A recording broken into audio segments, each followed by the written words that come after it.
ఓం నమః శివాయ. ఓం నమో నారాయణాయ. కర్మ నరదృష్టి నివారణ కాళభైరవాయ నమో నమః. ఓం గురు అరిష్టేతు సంప్రాప్తే గురు పూజాంచ కారయేత్. గురుధ్యానం ప్రవక్ష్యామి.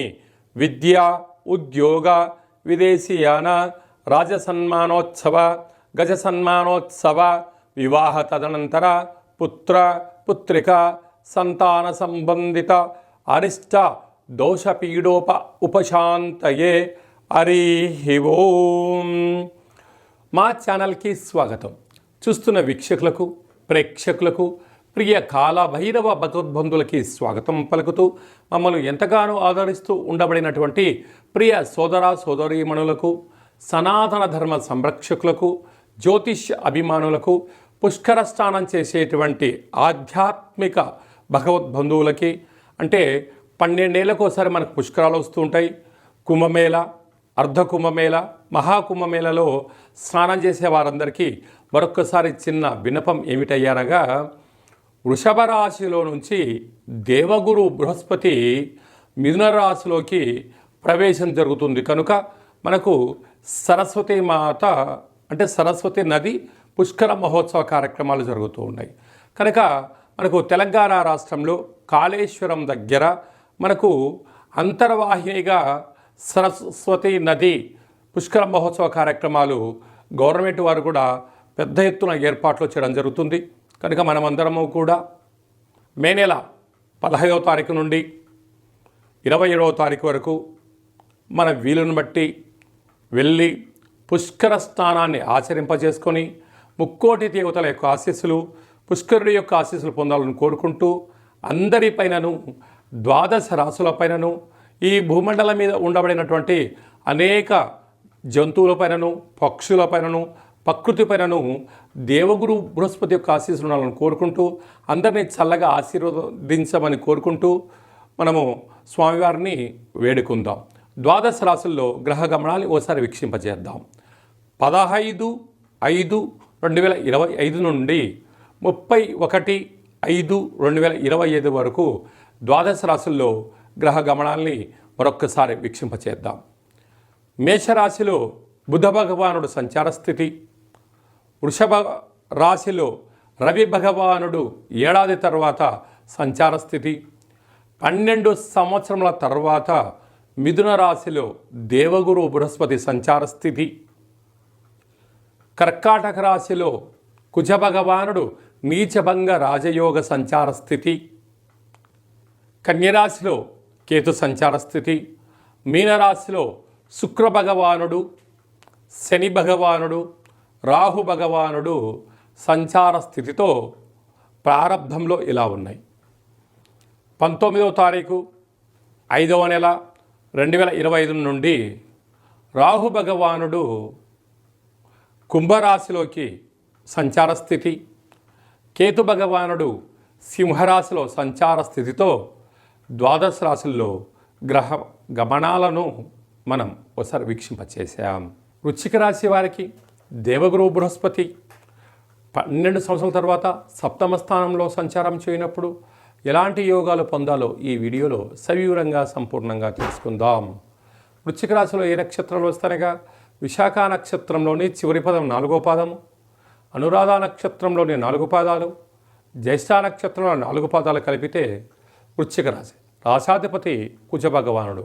సంతాన స్థానంలో త్రిగ్రహ సంచార స్థితి ఉండడం వల్ల నూతనంగా వివాహమైన వారికి సంతాన యోగం, పిల్లల యొక్క చదువులు, అభివృద్ధి, దృష్టి సాధించడం, తరతరాల నుంచి వచ్చేటువంటి ధనపరమైనటువంటి ఆస్తులు వచ్చేటువంటి అవకాశాలు అధికంగా ఉన్నాయి. 6వ స్థానంలో బుధుడు ఉండడం వల్ల భూయోగము, బుద్ధి, జ్ఞానము, సత్ప్రవర్తన వల్ల కొత్త కార్యక్రమాలు ప్రారంభించే కార్యక్రమంలో విజయం మీ సొంతమవుతుంది. ఏడాది తర్వాత రవి భగవానుడు సప్తమ స్థానంలో సంచారం చేయడం వలన ప్రేమికుల మధ్య, భార్యాభర్తల మధ్య స్వల్పమైన ఆటంకాలు ఉండినను వాటిని చిరునవ్వుతో స్వీకరించండి. వాహన ప్రమాదాలు స్వల్పంగా పొంచి ఉన్నాయి. బంగారు ఆభరణాలు, బ్యాంకు లావాదేవీలు, ఓటీపీల ద్వారా ధనం కొద్దిపాటి దుర్వినియోగం అయ్యే పరిస్థితి ఉంటుంది. తస్మాత్ జాగ్రత్త. అలాగనే అష్టమంలో దేవగురు బృహస్పతి సంచారం చేయడం వల్ల వృశ్చిక రాశి వారు తప్పక పుష్కర స్నానం చేయాలి. అక్కడ పసుపును నీటిలో వేసి నమస్కారం చేయడము, అలాగనే తెల్ల నువ్వుల పచ్చడితో కూడుకున్న ఆహారాన్ని దానము చేయడము, పెసరపప్పుతో కూడుకున్నటువంటి ఆహారంతో పాటు శనగపప్పుతో కూడుకున్న ఆహారాన్ని దానము చేయడము, శ్రీ మేధా దక్షిణమూర్తి స్వామి యొక్క స్తోత్రాన్ని వినడము, అలాగే దత్తాత్రేయ స్వామి వారి యొక్క స్మరణ వీరికి యోగదాయకం అని చెప్పి గమనించాలి. భాగ్యస్థానంలో కుజుడు ఉండడం వలన భార్యాభర్తలు, ప్రేమికులు, పార్ట్నర్షిప్ వ్యవహార కార్యక్రమాలు, లావాదేవీ వ్యవహార కార్యక్రమాల్లో సమన్వయం పాటించి తీరాలి. లేకపోతే అనేక రకాల సమస్యలకు మీరే కేంద్ర బిందువు అయ్యి అపారంగా నష్టపోయే పరిస్థితి చాలా అధికంగా ఉంటుంది. చిన్న చిన్న విషయాలకు మీరు ఆందోళన చెందరు, ఎందుకంటే మీకు ఆ మనోధైర్యం ఉంటుంది. కానీ సమస్యలు వచ్చినప్పుడు మౌనం, ధ్యానం, ఏకాగ్రత చాలా మంచిది. సత్ప్రవర్తన, యోగా, ఆసనం, మెడిటేషన్ నిర్వహించేటువంటి కార్యక్రమాలు, వ్యవసాయ సోదరీమణులు, గృహ భవన నిర్మాణ కార్యక్రమాలు, ఎక్స్పోర్ట్స్ ఇంపోర్ట్స్ బిజినెస్ చేసేవారు, సాఫ్ట్వేర్ రంగం వారు ఎంతో జాగ్రత్తలు అవసరం అని చెప్పి గుర్తుపెట్టుకోగలగాలి. మే మాసంలో ద్వితీయార్థంలో ముఖ్యమైనటువంటి పండుగల నుంచి క్లుప్తంగా, సవివరంగా, సంపూర్ణంగా తెలుసుకుందాం. మనకు విశేషంగా 20వ తారీఖున వైశాఖ మాస బహుళ అష్టమి, అలాగనే 27వ తారీఖున వైశాఖ మాస కృష్ణపక్ష అమావాస్య సందర్భంగా మనమందరము కూడా గృహాన్ని శుద్ధిగా పెట్టుకొని కాళభైరవ స్మరణ, ధ్యానము, కాళభైరవ స్వామి అష్టకాన్ని వినడం, సునకపు మహారాజు గారికి ఆహారాన్ని ఏర్పాటు చేయడం, అలాగనే కాకి వాహన దేవతకు ఆహారాన్ని ఏర్పాటు చేయడం వలన సంచిత కర్మ, ప్రారబ్ధ కర్మ, ఆగమిక కర్మలు తొలగిపోతాయని చెప్పి గమనించాలి. అలా లేదు అనుకుంటున్న వారందరూ కూడా మన యొక్క దేవాలయంలో నిత్యము కాళభైరవ హోమ కార్యక్రమాలు జరుగుతూ ఉంటాయి. ఈ కింది నెంబర్ను సంప్రదించినట్లయితే మీకు వీడియో కాల్ చేసి స్వామివారి యొక్క దర్శనం చేయించి మీరు అనుకున్న అన్ని పనులు విజయం సాధించేటువంటి కాళభైరవ హోమ కార్యక్రమాన్ని చేయించడం జరుగుతుందని చెప్పి కూడా గమనించాలి. అదే కాకుండా మనకు 15వ తారీఖు నుంచి 27వ తారీఖు వరకు మనకు సరస్వతి నది పుష్కరాల సందర్భంగా వీలైనంత వరకు వెళ్దాం, స్నానం చేద్దాం. గతించినటువంటి పెద్దవారికి అక్కడ హిరణ్య శ్రాద్ధము, సువర్ణ శ్రాద్ధము, అలాగా అనేక కార్యక్రమాలు, దశదానాలు చేయడం వలన వారి యొక్క ఆశీస్సులు మన కుటుంబాలకు శ్రీరామ రక్ష అని చెప్పి గమనించగలగాలి. అలా వెళ్ళలేనటువంటి వారందరికీ కూడా మనము ఆదివారము, మాస శివరాత్రి ఆదివారం సందర్భంగా అక్కడ కాళేశ్వరం దగ్గర ఇలాంటి కార్యక్రమాలు ఏర్పాటు చేయడం జరిగింది. వెళ్ళలేనటువంటి వారందరూ కూడా మీ పేర్లు, గోత్రనామములు, గతించిన వారి పేర్లను వాట్సాప్లో మీరు పంపించగలిగినట్లయితే మీకు వీడియో కాల్ చేయించి చూపించి దండం పెట్టించి మీకు ఆ పుష్కర జలాన్ని ప్రసాదంగా అందజేయడం జరుగుతుంది. అలాగా పుష్కర స్నానం చేయడం వలన దేవతల యొక్క ఆశీస్సులు, గతించిన వారికి ఆ శ్రాద్ధకర్మలు అంటే పిండ ప్రధాన కార్యక్రమాలు చేయించడం వలన వంశాభివృద్ధి కలుగుతుంది. అలాగనే స్మరణ, ధ్యానము, స్నానము వలన మనస్సు ప్రశాంతత కలిగి దేవగురు యొక్క ఆశీస్సుల వలన అఖండమైన విద్య, ఉద్యోగ, విదేశీయాన, రాజసన్మాన, రాజకీయ, పుత్రిక సంతాన దోషాలు, పిల్లల యొక్క చదువులు, పిల్లల యొక్క అభివృద్ధి, తల్లిదండ్రుల నుంచి మనకు వచ్చేటువంటి స్థిర చరాస్తులలో ఉండబడిన ఆటంకాలను కూడా తొలగిపోతాయని చెప్పి గమనించాలి. కనుక మనం అందరము కూడా పుష్కర స్నానాన్ని చేద్దాం, ఆచరిద్దాం. సనాతన ధర్మంలో ఉండబడినటువంటి ఆధ్యాత్మిక శక్తిని సంపాదిద్దాం, అఖండ ఆయురారోగ్య శక్తిని పొందాలని కోరుకుందాం. అలాగనే ఇంకనూ మనం విజయం సాధించగలగాలి అన్నట్లయితే యొక్క పాత్ర కంచు పాత్ర అంటారు. అందుకే కంచు మోగినట్టు కనకంబు మోగదు గదరా సుమతి అని చెప్తారు. అలాగే ఈ యొక్క కాలభైరవ స్వామి వారి యొక్క అక్షయ పాత్రను గృహంలో ఉంచుకొని ప్రతిరోజు ఉదయం కుదరలేదు సాయంత్రం పూట ఇలా శబ్దం చేయడం వలన ఓంకార శబ్దం రావడం జరుగుతుంది.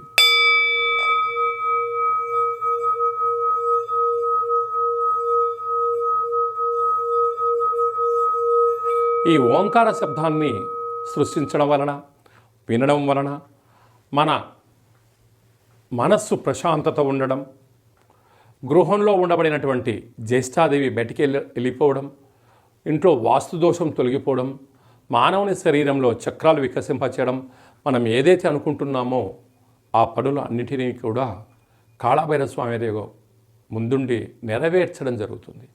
అలాగా కాళభైరవ స్వామి యొక్క పూజ 20 రకాల వస్తువులతో దిష్టి దించి ఈ అక్షయ పాత్రను అందజేయడం జరుగుతుంది.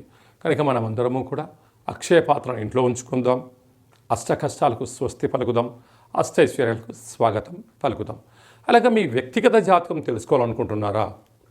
మీరు పుట్టినటువంటి తేదీ, నెల, సంవత్సరం, సమయం, మీ పేరు రాసి ఆన్లైన్ ద్వారా కానీ ఆఫ్లైన్ ద్వారా కానీ మీరు పంపించగలిగినట్లయితే 100 సంవత్సరాల జాతకాన్ని రాసి పంపించి మీరు పుట్టినప్పుడు గ్రహ గమనాలు ఎలా ఉన్నాయి, ప్రస్తుతం ఎలా ఉంటున్నాయి, రాబోయే కాలంలో ఎలా ఉండబోతున్నాయో సవివరంగా సంపూర్ణంగా తెలియజేయడం కూడా జరుగుతుంది. చాలామందికి డేట్ ఆఫ్ బర్త్లో లేనటువంటి వారికి మీ పేరు యొక్క మొదటి అక్షరాన్ని అనుసరిస్తూ, రాశిని తెలియచేస్తూ, స్థితిగతులను తెలియచేస్తూ, రమణ శాస్త్రం ద్వారా అనగా గవ్వళ ద్వారా కాళభైరవ ఉపాసన చేత భూత, భవిష్యత్, వర్తమానాన్ని తెలియజేయడం జరుగుతుంది. కనుక జాతకాన్ని తెలుసుకుందాం, జీవితంలో రాబోయేటువంటి అడ్డంకులను తొలగించుకుందాం, ఐశ్వర్యాన్ని, ఆనందాన్ని పొందుదాం, అద్భుతమైన యోగాలను మన సొంతం చేసుకుందాం, మన గ్రామ, రాష్ట్ర, దేశ, ప్రపంచ స్థాయి వరకు అందరం ఎదగాలని కోరుకుందాం. కనుక జాతకం తెలుసుకోవాలనుకుంటున్న వారందరూ కూడా అపాయింట్మెంట్ తీసుకొని సంప్రదించగలరు. అలాగా వివాహం కాని వారికి ఎందుకు వివాహం అవ్వడం లేదు, జాతకాలు ఎలాంటి దోషాలు ఉన్నాయి, ఎలాంటి అబ్బాయి ఎలాంటి అమ్మాయిని వివాహం చేసుకోవచ్చు, ఎలాంటి అమ్మాయి ఎలాంటి అబ్బాయిని వివాహం చేసుకోవచ్చో తెలియచేయడం జరుగుతుంది. వివాహం అయినటువంటి దంపతులు తరచుగా చిన్న చిన్న విషయాలకు గొడవపడడం, విడిపోయేంత వరకు తీసుకొస్తూ ఉంటారు. అలా కాకుండా చిన్న చిన్న మార్పుల సలహాలు సూచనల ద్వారా మిమ్మల్ని ఆ పార్వతీ పరమేశ్వరులు ఎలా కలిసి ఉంటారో ఉండేటువంటి ఆధ్యాత్మిక సలహాలు సూచనలు ఇవ్వడం కూడా జరుగుతుందని చెప్పి గమనించాలి. అందరికీ వైశాఖ మాసంలో ఉండబడినటువంటి బహుళాష్టమి, అమావాస్య, సరస్వతి నది పుష్కర భగవంతుడి యొక్క ఆశీర్వాదం కోరుకుంటూ ఆశీర్వచనం.